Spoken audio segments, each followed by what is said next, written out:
It was in June of 2022. I actually found myself suicidal and, just really at the end of my ability to cope with what I had been dealing with over the past few months.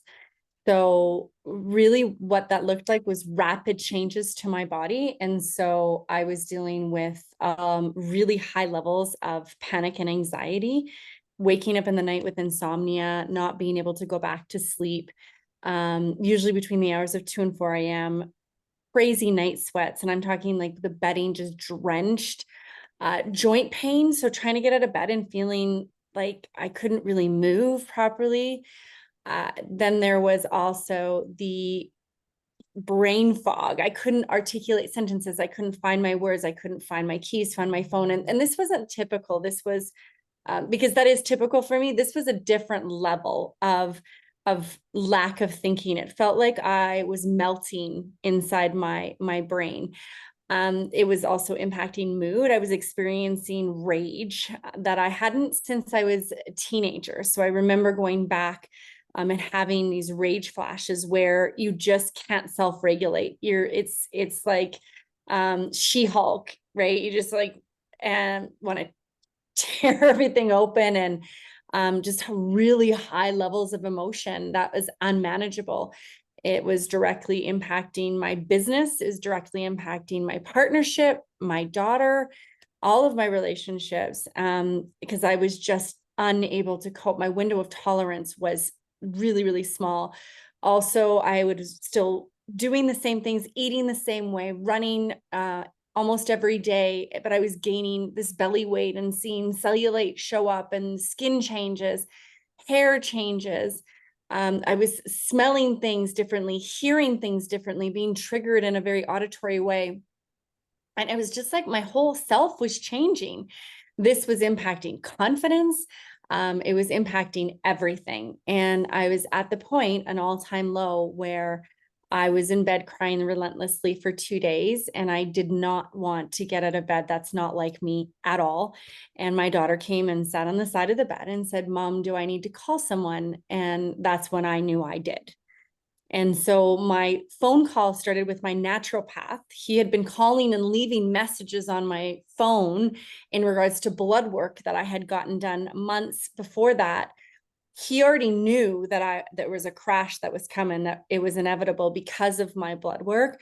But as most women, I dismissed and I just kept the cape on and pushed through and didn't call him back, didn't schedule the calls, the time to make time for myself to go and see him.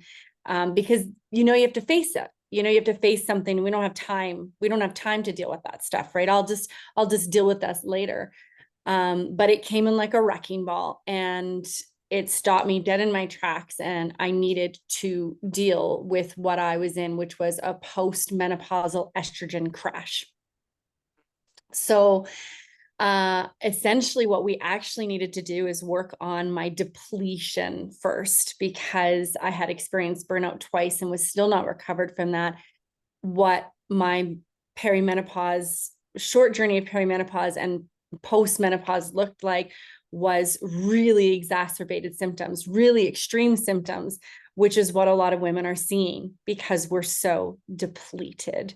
So the chapter in my book, actually Redefining Menopause, is called "It Came in Like a Wrecking Ball," because it knocked me down and there was no getting up until I was going to deal with this. And so that's what I needed to do. I needed to deal.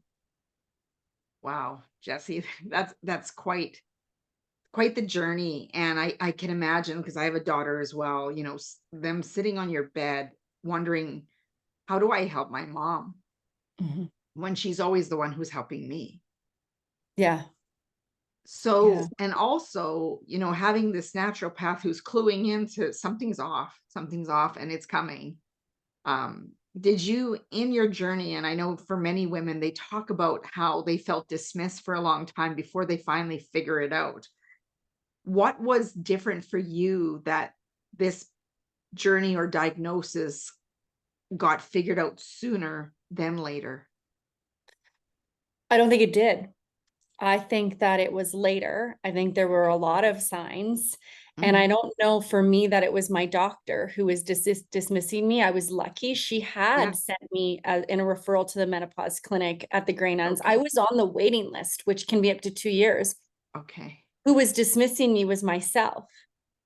I Mm. was dismissing me. I was not paying attention. I was just pushing it off as exhaustion or as grief or as I'm an entrepreneur, and putting everything else first, which is what we tend to do until you can't not look at it any longer, right? Until Yeah. so we will often just push things to the last moment of we need to actually do something about it. It was self-dismissal. And that was tough because, I was letting my own self down, and that's that whole putting on the oxygen mask that we talk about. Mm.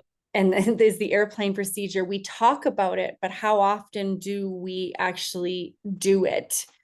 And then I think there's also a lot of denial in and around perimenopause and menopause, with this idea that of the crone and of being old and purposelessness surrounding it, and the stigma of the ugliness of menopause. It implies so many things. It's not vibrant, it's not useful, it's not Mm.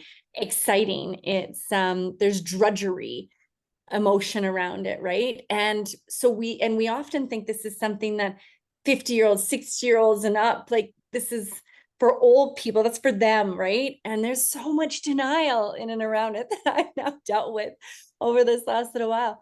Yeah. Perimenopause can start as early as 35 years old. Our body's shifts and changes start around 35 years old.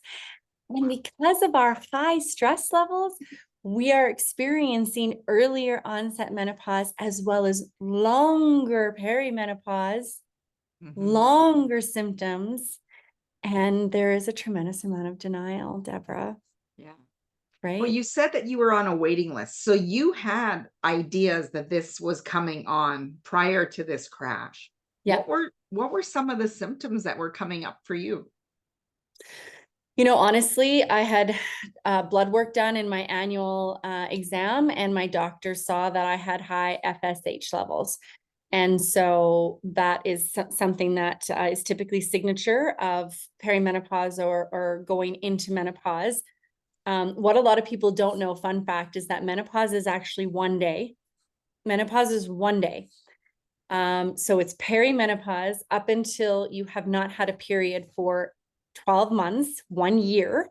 And that is the day of menopause. That's your day of menopause. And anything after that is postmenopausal. And if you happen to get your period after that, yet again, then you reset back to peri, and you're on that waiting time again. But my doctor had seen high FSH levels, and so had put me forward to be on the list for the Grey Nuns. They had called me a couple times and checked in and let me know that I was still on the list and that it was going to be some time. And I was like, it's fine. It's okay. I wasn't experiencing severe symptoms. It came on in a very short amount of time. Because what tends to happen is through perimenopause, we go through roller coaster fluctuations of our hormones. Yeah. But then what we can experience is, let me just angle this a bit more, is a menopause crash, or sorry, an estrogen crash. And so that is what I had been through. And I mean, again, it went on for quite a few months, especially a lot of the emotional triggers and such. But that's where I was at the time. Well, being on a wait list, when you heard the news that this FSH was elevated and Mhm. that this is where you were heading, what was your first reaction?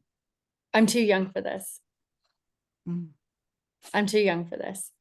So I was postmenopausal. This happened when I was 42, which means the shifts likely did start happening much sooner than that, right? So Yeah. yeah, I'm too young for this to be dealing with this,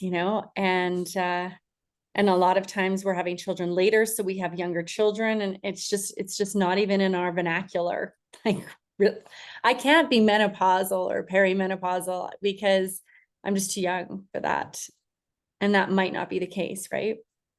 And it's often being just misdiagnosed, right? Depression and anxiety.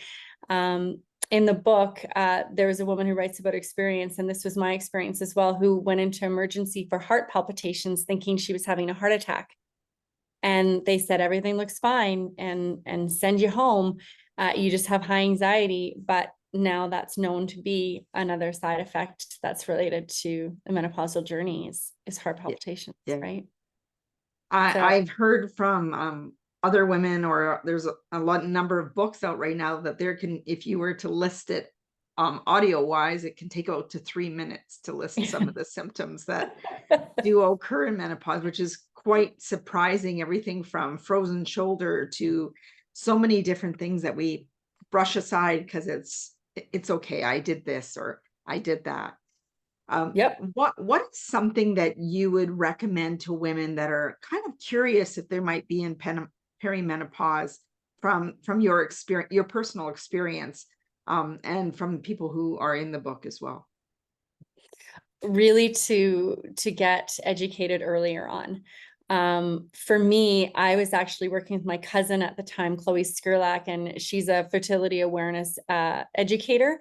And in my 30s, I was actually just starting to learn about my body and about my hormone shifts and all of the different things, trying to really develop better body literacy in my 30s, right? And it's Yeah, something we just weren't raised with. We didn't talk about it, right?